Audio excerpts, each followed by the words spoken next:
মৰমৰ ছাত্ৰ ছাত্ৰীসকল, অইল ইণ্ডিয়া লিমিটেডৰ অন্তৰ্গত অইল দীক্ষা প্ৰকল্পৰ পাঠদান সেৱালৈ তোমালোকক স্বাগতম জনাইছোঁ। ছাত্ৰ ছাত্ৰীসকল, আজি আমি আলোচনা কৰিবলৈ লোৱা বিষয়বস্তুটি হৈছে অণুজীৱৰ দ্বাৰা হোৱা সংক্ৰামক ৰোগ। এই বিষয়বস্তুটি তোমালোকৰ বিজ্ঞান পাঠ্যপুথিৰ দ্বিতীয় অধ্যায় অণুজীৱ, মিত্ৰ আৰু শত্ৰু পাঠটিত অন্তৰ্গত। ছাত্ৰ ছাত্ৰীসকল, আমি জানো যে অণুজীৱই আমাৰ শৰীৰত বিভিন্ন ৰোগৰ সৃষ্টি কৰে। তোমালোকে আগতে পঢ়ি আহিছা ইয়াৰ বিষয়ে। ইয়াৰ উপৰিও এই অণুজীৱবোৰে খাদ্য বস্তু ধ্বংস কৰি দিব পাৰে, নষ্ট কৰি দিব পাৰে, ধ্বংস নকৰে, নষ্ট কৰি দিব পাৰে। ঠিক আছে, তোমালোকে এইটো দেখিছা, ব্ৰেডটো কেনেকৈ ভেঁকুৰ উঠি গৈছে, বেয়া হৈ গৈছে। ঠিক তেনেকৈ কলত দেখিছা, এয়া বিলাহী দেখিছা তোমালোকৰ কেনেকুৱা হৈ গৈছে। ইয়াৰ উপৰিও তোমালোকৰ ঘৰত নিশ্চয় চামৰা, আজিকালি লেডাৰৰ জেকেট তোমালোকে পিন্ধা, এইবোৰ অলপ দিন থৈ দিলে চাবাচোন তোমালোকৰ এনেকুৱা বগা বগাকৈ ভেঁকুৰৰ সৃষ্টি হৈ যায় তাত। বুজি পাইছা নহয়? ভেঁকুৰ উঠি যায়, গতিকে কাপোৰটো নষ্ট হৈ যায়। তোমালোকে বুজি পাইছানে? তো আজি আমি আলোচনা কৰিম অণুজীৱই আমাৰ শৰীৰত যে ৰোগৰ সৃষ্টি কৰে, কি ধৰণে আমাক ৰোগৰ সৃষ্টি কৰিব পাৰে আমাৰ শৰীৰত, ইয়াৰ বিষয়ে আমি আজি আলোচনা কৰিম। ঠিক আছে ছাত্ৰ ছাত্ৰীসকল, এতিয়া চোৱা, এইজন মানুহে হাঁচিয়াইছে। হাঁচিওৱাৰ লগে লগে কি হৈছে, তেওঁ মুখৰ পৰা বহু পৰিমাণে হাজাৰ হাজাৰ জলীয় বাষ্প বায়ুমণ্ডললৈ বিয়পি গৈছে। আৰু এই জলীয় বাষ্পবোৰৰ ভিতৰত কি থাকে বাৰু? এই জলীয় বাষ্পবোৰৰ ভিতৰত থাকে এইটো ভাইৰাছ। বুজি পাইছানে? ভাইৰাছ থাকিব পাৰে, বেক্টেৰিয়াও থাকিব পাৰে। এতিয়া এইখিনি যেতিয়া এজন সুস্থ মানুহে উশাহ লয়, তেতিয়া সেইখিনি সেই মানুহজনৰ নাকৰ ভিতৰলৈ সোমাই গুচি যায়। বুজি পাইছানে? আৰু তেতিয়াই সেই মানুহজন ৰোগাক্ৰান্ত হৈ পৰে। বুজি পাইছানে?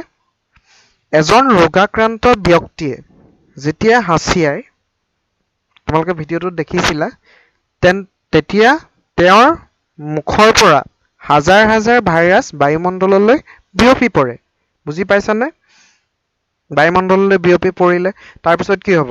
তাৰপিছতে সেই বায়ুমণ্ডলত থকা জলীয় বাষ্পখিনি যদি বেলেগ এজন মানুহে উশাহ লয়, সুস্থ মানুহে, তেতিয়া সেই জলীয় বাষ্পখিনি সেই সুস্থ ব্যক্তিজনৰ শৰীৰলৈ সোমাই যাব।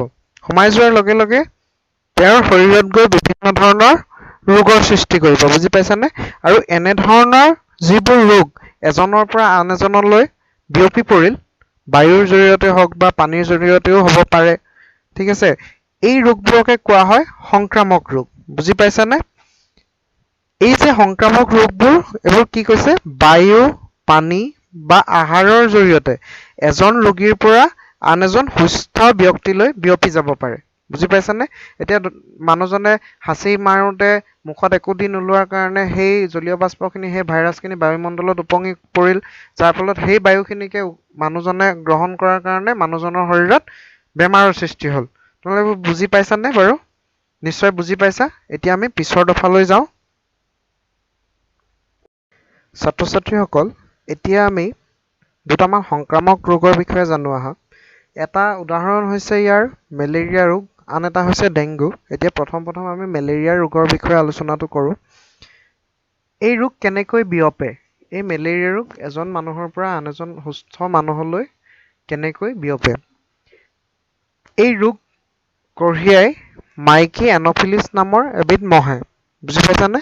যেতিয়া এই মাইকী এনফিলিছ মহে মেলেৰিয়া থকা ব্যক্তি এজনক যদি কামুৰি আহে, তেতিয়া আৰু যদি সুস্থ মানুহ এজনক কামোৰে, তাৰ পিছতে আহি যদি সুস্থ মানুহ এজনক কামোৰে, তেন্তে কি হ'ব? ইয়াত চোৱা, এই ছবিখনত চোৱা, এই মহটোৱে এজন বেমাৰী মানুহক, এজন মেলেৰিয়া থকা মানুহক কামুৰি তেজখিনি গ্ৰহণ কৰিছে, পেটলৈ সোমাই গৈছে। তাৰপিছত যেতিয়া এজন সুস্থ মানুহক কামুৰিব, তেতিয়া কি হ'ব? এই শুংডালে এই যিখিনি তেজ আছিলে, এইখিনি পুনৰ সেই সুস্থ মানুহজনৰ শৰীৰৰ ভিতৰলৈ সোমাই যাব। বুজি পাইছানে? সোমাই যোৱাৰ লগে লগে ইয়াত থকা এই তেজখিনিত থকা যিখিনি মেলেৰিয়াৰ বীজাণু আছিলে সেইখিনি সেই সুস্থ মানুহজনৰ শৰীৰলৈ গুচি যাব আৰু লগালগ সেই মানুহজন মেলেৰিয়া ৰোগৰ দ্বাৰা ৰোগাক্ৰান্ত হ'ব। বুজি পাইছানে? তোমালোকে নিশ্চয় বুজি পাইছা। এতিয়া আমি ক'ব পাৰো যে এই মাইকী এন'ফিলিছ মহবিধেই হৈছে মেলেৰিয়াৰ বাহক, অৰ্থাৎ মেলেৰিয়া বেমাৰটো কঢ়িয়াই থাকে এই মাইকী এন'ফিলিছ মহে। ঠিক আছে, ঠিক একেদৰেই মাইকী এইডিছ মহে ডেংগু ৰোগ বিয়পায়। বুজি পাইছানে? একেধৰণে কাম কৰে, কিন্তু দুইটা মহ বেলেগ বেলেগ। তোমালোকে দেখিছা এইটো মাইকী এন'ফিলিছ মহ আৰু এইটো মাইকী এইডিছ মহ। বুজি পাইছানে? ঠিক একেদৰেই এই যে আমাৰ ঘৰত থাকে মাখি, এই মাখিবোৰ প্ৰকৃততে ক'ৰ পৰা আহে বাৰু? এহেঁতি ক'ত পৰি থাকে জানানে? এহেঁতি বিভিন্ন লেতেৰা পদাৰ্থত, লেতেৰা মল মূত্ৰ, জাবৰ জোথৰ এইবোৰত মানে পৰি আহে। তাৰপিছত আহি পিনি আমাৰ খাদ্য বস্তুত পৰেহি যদি উদঙাই থওঁ। সেইবোৰকে যদি আমি খাওঁ কি হ'ব? ইয়াত চোৱা, এই যিখিনি জাবৰ আছে ইয়াত বিভিন্ন ধৰণৰ বীজাণু আছে। এই বীজাণুখিনিকে এই মাখিটোৱে গ্ৰহণ কৰিছে, তাৰ ঠেঙত লাগিছে ধৰি লোৱা, এনেকে ধৰণে শৰীৰত লাগিছে। তাৰপিছতে আহি পিনি ইহঁতি কি কৰিছে? এতিয়া চোৱা, ইহঁতি এই কেক টুকুৰাত পৰি দিছে, পৰাৰ লগে লগে ইহঁতৰ গাত যিখিনি বীজাণু আছিলে এইখিনি কেক টুকুৰালৈ গুচি গ'ল। বুজি পাইছানে? তাৰপিছত সেইখিনি আমি যেতিয়া খাই দিম, সেইখিনি খাই দিয়াৰ লগে লগে সেইখিনি আমাৰ শৰীৰলৈ সোমাই যাব, যাৰ ফলত কি হ'ব? সেই বীজাণুখিনিয়ে আমাৰ শৰীৰত ৰোগৰ সৃষ্টি কৰিব। বুজি পাইছানে? অৰ্থাৎ আমি ইয়াৰ পৰা এটা কথাই গম পালো যে মাখিবোৰেও বেমাৰৰ বীজাণু বিয়পায়। বুজি পাইছানে? গতিকে মাখিৰ পৰা সাৱধানে থাকিবা। অৰ্থাৎ কি? মাখিবোৰ খাদ্যবস্তুত পৰিবলৈ নিদিবা, খাদ্যবস্তুবোৰ ঢাকি ৰাখিবা। বুজি পাইছা? ছাত্ৰ ছাত্ৰীসকল, তোমালোকৰ পাঠ্যপুথিৰ 24 নং পৃষ্ঠাত এই টেবুলখন তোমালোকে পাবা। ইয়াত তোমালোকৰ কিছুমান অণুজীৱই সাধাৰণতে মানুহৰ কিছুমান যিবোৰ ৰোগৰ সৃষ্টি কৰে সেইবোৰৰ বিষয়ে দিয়া আছে, আৰু ইয়াত কি অণুজীৱৰ দ্বাৰা হয় সেয়াও দিয়া আছে, আৰু কেনেকৈ বিয়পে, অৰ্থাৎ কিহৰ দ্বাৰা, কি মাধ্যমৰ দ্বাৰা বিয়পিব পাৰে। ইয়াত এটা দিয়া আছে তোমাৰ বায়ু, তাৰপিছতে পানী, তাৰপিছতে মহৰ পৰা দিয়া আছে, খোৱা বস্তু দিয়া আছে, আৰু স্পৰ্শ বুলি দিয়া আছে, যিটো আমি ইজনে সিজনক যিটো টাচ কৰোঁ সেইটোৰ কথা দিয়া আছে। এইবোৰৰ দ্বাৰাই এজন ৰোগীৰ পৰা এজন সুস্থ মানুহলৈ বেমাৰ বিয়পিব পাৰে। তোমালোকে বুজি পাইছানে কথাটো? এইবোৰক আমি বায়ু, স্পৰ্শ, পানী, খোৱা বস্তু, মহ, এইবোৰক আমি বাহক বুলি ক'ব পাৰোঁ, নাইবা আমি মাধ্যম বুলিও ক'ব পাৰোঁ বেমাৰ বিয়পাৰ। ঠিক আছে? তাৰপিছতে আহিলে প্ৰতিৰোধৰ ব্যৱস্থা। প্ৰতিৰোধ আমি কেনেকৈ কৰিব পাৰোঁ এই বেমাৰবোৰ। ঠিক আছে? এই তালিকাখন তোমালোকে ভালদৰে পঢ়িবা। ঠিক আছে? তাৰপিছত যদি কিবা নুবুজা থাকে তেতিয়াহ'লে কমেণ্টত নিশ্চয় জনাবা, আমি উত্তৰ দিম। ঠিক আছে? এতিয়া চোৱা, বায়ুৰ দ্বাৰা যিখিনি ৰোগ সংক্ৰমিত হয় তোমালোকে টেবুলখনত পাইছিলা, সেইবোৰ আমি কেনেকৈ ৰোধ কৰিব পাৰোঁ? আমি চোৱা, এই যিসকল ৰোগী থাকে তেওঁলোকক আমি অকলে ৰাখিব লাগিব, 1 নম্বৰ কথা। আৰু 2 নম্বৰ কথা, তেওঁৰ যিখিনি ব্যক্তিগত বস্তু যিখিনি তেওঁ ব্যৱহাৰ কৰে সেইখিনি সুস্থ মানুহৰ পৰা, আনৰ পৰা আমি দূৰত ৰাখিব লাগিব। বুজি পাইছানে? আৰু সময়ত উপযুক্ত ভেকচিনো প্ৰদান কৰিব লাগিব। বুজি পাইছানে? ভেকচিন তোমালোকে পাই আহিছা, বেজী যিটো আমি চিটা বুলি কৈছিলোঁ। ঠিক আছে? তাৰপিছতে আহিলে কিছুমান এনেধৰণৰ ৰোগ, টাইফইড, পলিঅ', কলেৰা আদি এই ৰোগবোৰ পানীৰ দ্বাৰা সংক্ৰমণ হয়। অৰ্থাৎ এই ৰোগবোৰ বায়ুৰ দ্বাৰা সংক্ৰমিত হ'ব নোৱাৰে। এই ৰোগৰ বীজাণুবোৰ পানীৰ দ্বাৰা সংক্ৰমিত হয়। বুজি পাইছানে? তো এই সংক্ৰমণ আমি কেনেকৈ ৰোধ কৰিব পাৰোঁ?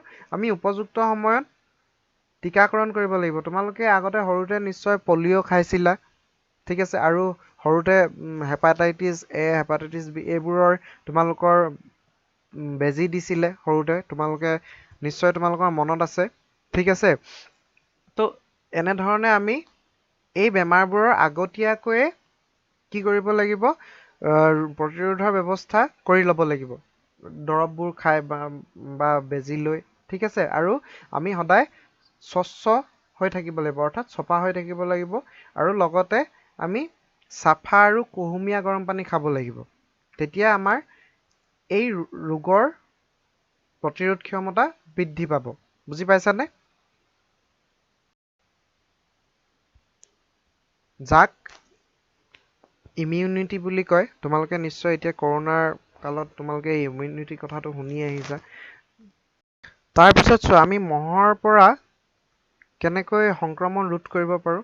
আচলতে মহে এনেকুৱা লেতেৰা ঠাইত, পানী থকা ঠাইত বা জাবৰ জোথৰ থকা ঠাইত কি হয়, মহে কণী পাৰিব পাৰে। ঠিক তেনেকৈ এই টায়াৰবোৰৰ ভিতৰত যিবোৰ পানী জমা হৈ থাকে, সেইবোৰৰ ভিতৰতো সেই পানীখিনিতো মহে কণী পাৰিব পাৰে। ঠিক তেনেকৈ তোমালোকৰ ঘৰত যিবোৰ ফ্ৰিজ আছে, ফ্ৰিজৰ পিছফালে পানী জমা হৈ থকা, লেতেৰা পানী জমা হৈ থকা এটুকুৰা ঠাই আছে, সেই ঠাইটুকুৰা তোমালোকে চফা কৰি ৰাখিব লাগিব, নহ'লে তাত মহে কণী পাৰিব। আৰু যেতিয়াই মহে কণী বেছিকৈ পাৰিব, তেতিয়াই তাহাঁতৰ প্ৰজনন বেছি হ'ব। আৰু যেতিয়াই মহৰ সংখ্যা বাঢ়ি যাব, তেতিয়াই কি হ'ব, মানুহক তাহাঁতি বেছিকৈ কামুৰিব আৰু বেলেগৰ পৰা গৈ পিনি বেলেগক কামুৰিব। তেতিয়াই এজন ৰোগীৰ পৰা আন এজন ৰোগীলৈ কি হ'ব, বেমাৰ বিয়পি যাব। বুজি পাইছানে? গতিকে এই যিবোৰ পানীৰ দমবোৰ, এইবোৰ আমি হৈ থাকিবলৈ দিব নালাগে। জাবৰৰ দমবোৰ আমি হৈ থাকিবলৈ দিব নালাগে। সেইবোৰ চফা কৰি ৰাখিব লাগে। তোমালোকে বুজি পাইছানে? কথাটো মনত ৰাখিবা, ঠিক আছে? ছাত্ৰ ছাত্ৰীসকল, অণুজীৱই কেৱল মানুহৰ শৰীৰতে বা প্ৰাণীৰ শৰীৰতেই বেমাৰৰ সৃষ্টি নকৰে, ইহঁতে উদ্ভিদৰ শৰীৰতো বেমাৰৰ সৃষ্টি কৰিব পাৰে। উদাহৰণস্বৰূপে ঘেঁহু গছৰ হোৱা ঘেঁহুৰ ৰাষ্ট। বুজি পাইছানে? ৰাষ্ট মানে শুকাই শুকাই যোৱা এনেকুৱা ধৰণৰ বেমাৰ এটা হয় ঘেঁহু গছত। এই বেমাৰটো ভেঁকুৰৰ দ্বাৰা হয় আৰু এইবোৰ বায়ু, বীজ আদিৰ দ্বাৰা সংক্ৰমিত হ'ব পাৰে। অৰ্থাৎ কি, ভেঁকুৰ লাগি থকা ঘেঁহুৰ যদি গুটি বীজ আমি সিঁচো, তেতিয়া সেই গছজোপা বেমাৰটো লাগি যাব। নাইবা বায়ুত উপঙি থাকিব পাৰে সেই ভেঁকুৰ অণুজীৱবিধ। তাৰপিছত বায়ুৰ দ্বাৰাই কি হ'ব, এজোপা গছৰ পৰা আন এজোপা গছলৈ গৈ পিনি সেই গছজোপাত বেমাৰৰ সৃষ্টি কৰিব পাৰে। ঠিক তেনেকৈ উদাহৰণস্বৰূপে আৰু আছে ভেন্দিত হোৱা য়েল্ল' ভেইন মজাইক বুলি এবিধ বেমাৰ আছে। এইবিধো কি হয়, ভাইৰাছৰ দ্বাৰা হয় আৰু এই বেমাৰবিধ আকৌ পতংগই বিয়পায়। বুজি পাইছানে? যি ধৰণে আমাৰ শৰীৰত মহে মেলেৰিয়া বেমাৰটো বিয়পাইছিল এজন ৰোগীৰ পৰা আন এজন সুস্থ মানুহলৈ, ঠিক তেনেকৈ এই পতংগবোৰ এজোপা বেমাৰী গছত পৰি আন এজোপা ভাল গছত যদি পৰেগৈ, তেতিয়াই তাত থকা সেই বীজাণুখিনি ভাল সুস্থ গছজোপাত সোমাই যায় আৰু লগালগ সেইজোপা বেমাৰৰ সৃষ্টি হয়। বুজি পাইছানে? আৰু এই বেমাৰবোৰ ৰোধ কৰিবৰ কাৰণে আমি উপযুক্ত পৰিমাণৰ ৰাসায়নিক দ্ৰব্য ব্যৱহাৰ কৰিব লাগিব। বুজি পাইছানে? আৰু এই বেমাৰবোৰ হ'লে কি হয়, উদ্ভিদৰ উৎপাদন ক্ষমতা, শস্য উৎপাদন ক্ষমতাটো একেবাৰে কমি যায়। বুজি পাইছা? তেন্তে ছাত্ৰ ছাত্ৰীসকল, আজিলৈ আমি আলোচনা ইমানতে শেষ কৰিছোঁ। তোমালোকে যদি কিবা বুজি নোপোৱা থাকে তেন্তে কমেণ্টত জনাবা, আমি নিশ্চয় তোমালোকক উত্তৰ দিম। ধন্যবাদ।